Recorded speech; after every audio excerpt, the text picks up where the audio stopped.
Et la journaliste turque Mine Kirikanat est avec nous. Bonsoir Mine. Bonsoir. Alors vous êtes journaliste au quotidien turc Cumhuriyet. Vous êtes une journaliste engagée, on peut le dire. Vous défendez la démocratie en Turquie, la République et la laïcité. Vous avez d'ailleurs été élue 3 fois la femme journaliste la plus courageuse de Turquie, il faut le rappeler.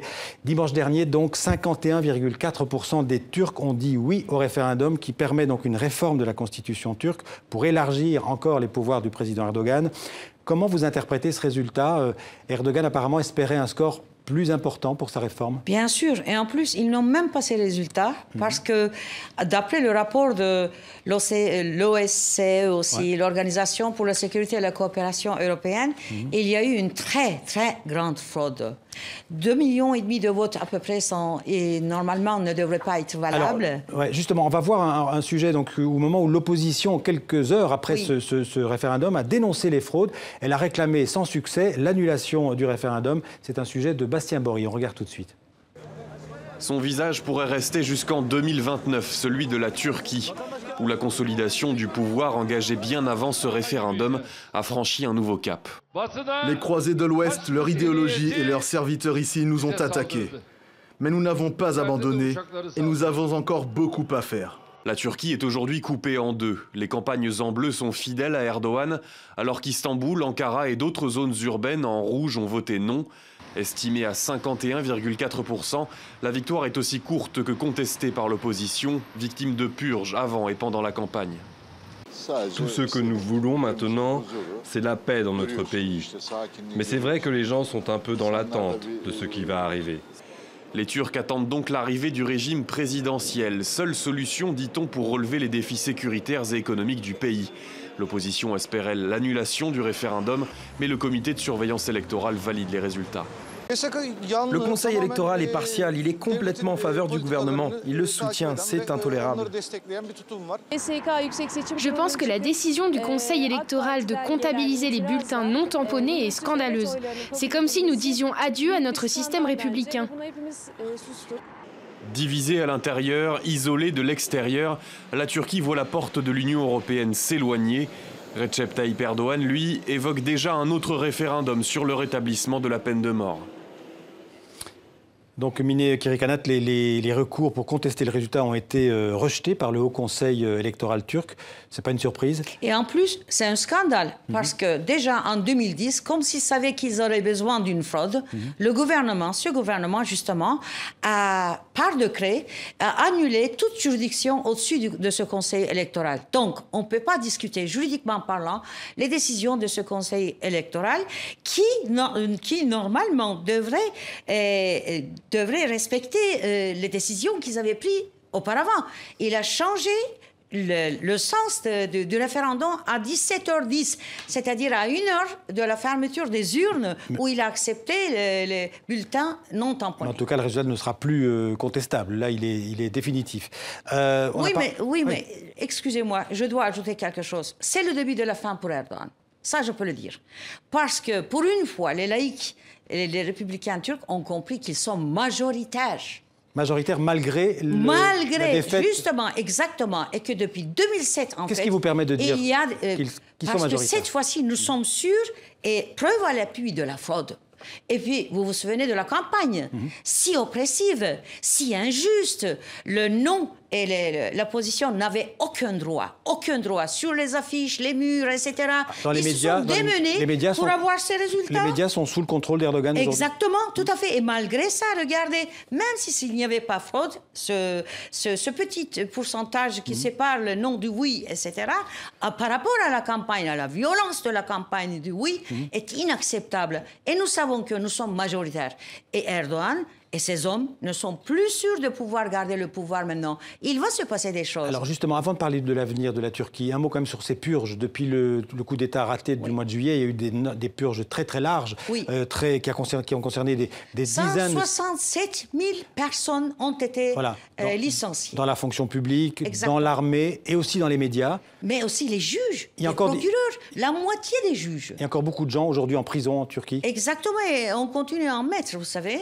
Et il les prisons sont tellement pleines que j'ai appris dernièrement, il y a certaines grosses têtes de l'organisation FETÖ, qu'ils nomment maintenant FETÖ, de la communauté Gülen, dont on a loué des villes pour qu'ils soient... Alors là, vous parlez de Fethullah Gülen, oui. qui est comment on pourrait dire, cet imam, cet intellectuel, qui était un allié d'Erdogan pendant oui, absolument, ils ont agi ensemble. Alors aujourd'hui, c'est le pire ennemi d'Erdogan. Exactement. Qui est-il exactement ? C'est une créature des États-Unis, je veux dire. C'est long à vous expliquer ça, mais c'est une communauté qui avait infiltré l'État. Ouais. Et je l'ai combattu aussi, c'est-à-dire je l'ai combattu autant que je combattais justement AKP et Erdogan. Et oui, c'est vrai, c'est une communauté très, très dangereuse. La démocratie n'est pas de son côté. Ah non, pas du tout. Ils sont aussi nocifs que les AKPistes. Est-ce que les intellectuels turcs aujourd'hui sont divisés ? Est-ce qu'il y a des intellectuels en Turquie qui soutiennent Erdogan ? Il y avait des intellectuels qui soutenaient Erdogan, mais plus maintenant. Il n'y a plus de division. Nous leur en voulons un petit peu parce que dès le départ, nous avions dénoncé justement ce que Erdogan et son parti allaient devenir. Et à ce moment-là, ils étaient pour Erdogan et son parti. Ils l'ont soutenu, ils l'ont mis quelque part et ils ont fait sa propagande auprès de l'Union européenne. Ils ont trompé l'Union européenne. Mais aujourd'hui, il n'y a plus de division. Nous faisons un. Alors, on a vu la carte dans le sujet tout à l'heure. La Turquie est divisée aujourd'hui. Il y a des parties de la Turquie qui ont voté pour Erdogan. On peut dire globalement que les grandes villes et les jeunes ont voté non à ce projet de réforme de la Constitution. Ce qui veut dire que la Turquie, Mine, est très divisée aujourd'hui. Très divisée. Il y a une haine entre les deux camps. La Turquie est plus partagée que jamais. Et je pense que la conciliation n'est pas pour demain. J'espère qu'il n'y aura pas de violence, mais je m'attends à des rebondissements spectaculaires dans mon pays. Comment vous voyez les choses évoluer dans votre pays, justement ? Il va y avoir des élections en 2019. Je pense qu'il y aura des élections anticipées.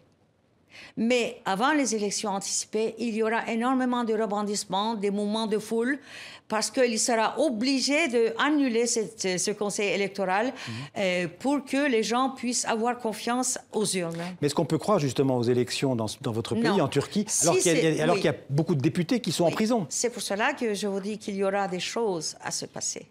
Il y aura des choses. Qu'est-ce que vous voulez dire des choses ? C'est-à-dire des mouvements populaires ? Des mouvements populaires, oui. Absolument. Parce qu'aujourd'hui, le drame de l'opposition, du camp de l'opposition, qui est majoritaire, eh bien, il n'y a pas un leader à tenir tête contre Erdogan. Le leader du Parti social-démocrate CHP, il est trop mou. Alors, nous attendons un leader. Et un leader, vous savez, c'est le moment difficile dans le temps qui ont sorti toujours des grands leaders. Nous attendons un leader. Avec un leader, nous sommes capables de changer les choses. Ce qui veut dire que l'opposition politique pourrait passer du Parlement, de la politique, à la rue, ce qui ne serait pas une bonne nouvelle pour la Turquie. Oui. Non, vous savez, moi, j'aimerais que le Parti social-démocrate ait un leader qui puisse se faire entendre. C'est un homme trop courtois, vous voyez, et Erdogan n'est pas du tout courtois. Il fallait, en premier lieu, que ce Parti social-démocrate démissionne du Parlement, comme en Ukraine. Qu'ils se mettent déjà, qu'ils prennent le tapis d'une certaine légalité sous les pieds. Ce qui veut dire que l'opposition politique aussi en Turquie, elle est très divisée aujourd'hui. Vous avez parlé du Parti social-démocrate. Elle est très divisée. Il y a un parti pro-kurde aussi qui est important. Le parti pro-kurde, le pauvre. Il y a la moitié des députés qui sont en prison, aussi son leader. Et le parti kurde, justement, a un leader de conséquence. Vraiment, c'est un très, très bon leader, Demirtas. Mais on l'a mis en prison.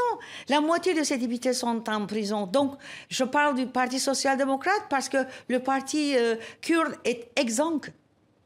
Quel est l'état de l'AKP, le parti du président Erdogan ? Est-ce que c'est un parti totalement uni derrière son président, ou il y a aussi des divisions à l'intérieur de l'AKP ? Il est plus divisé que jamais. Il y avait des divisions, mais il faisait semblant d'être uni au départ. Mais à partir de ces élections, il y a certains éléments importants de l'AKP qui n'arrivent pas à croire qu'ils ont gagné vraiment ces élections. Et ils sont conscients de cette fraude et ils l'acceptent, vous savez, et pas en demi-mot. Il y en a certains qui ont fait des déclarations. Donc, ils sont plus divisés que jamais. Et je pense que le coup fatal pour Erdogan viendra de son parti. De son parti. Certains disent que Erdogan a l'ambition de laisser une trace dans l'histoire aussi forte, aussi importante qu'Atatürk. Est-ce que... Impossible. Impossible. Parce que vous savez, la Turquie est une terre, est un ensemble de terres, un territoire stratégiquement très important pour le monde. Là où vraiment deux continents se retrouvent. Et vous savez qu'actuellement, la Russie avec les États-Unis font c'est-à-dire un truc de bras sur la Turquie. Eh bien, Erdogan ne peut jamais être Atatürk parce qu'Atatürk avait lu 18 000 livres pendant la guerre d'indépendance. En même temps, il flatte le C'était un grand intellectuel. Oui. En même temps, Erdogan flatte le nationalisme du peuple turc en essayant de rendre à la Turquie la grandeur de l'Empire ottoman. C'est un peu ça qu'il est... C'est pas du nationalisme, ça. Parce que s'il s'agit de nationalisme, c'est le nationalisme de la Turquie qu'il devrait s'agir. Eh ben, il s'agit de nationalisme ottoman, ce qui est un paradoxe. Parce que les Ottomans étaient un empire, il y avait de tout le monde. On ne pouvait pas parler de nationalisme. Non, Erdogan joue sur la corde. Il n'y a pas une nostalgie chez certains Turcs de cette grandeur turque du passé? Justement, sur sa création, parce que, vous savez, quand on parle d'une génération, une génération, c'est 16 ans. Et Erdogan a déjà créé sa génération, parce qu'il est au pouvoir depuis 16 ans. Il les a fait étudier dans l'ignorance. Vraiment. Il a créé des générations d'ignorants. Oui, ces ignorants ont une nostalgie, mais pas nous. Et la moitié de la Turquie, vous savez, c'est des gens comme vous et moi. Donc il est temps qu'il passe la main, puisqu'il est resté au pouvoir depuis 16 ans. Exactement. Il nous faut un leader. Merci Mini Kirikanat d'être venu parler de la Turquie. On pourrait encore parler de plein de choses avec vous, de la guerre en Syrie, des relations avec l'Union européenne, mais vous reviendrez pour en parler une prochaine fois. Merci beaucoup. Merci, à bientôt.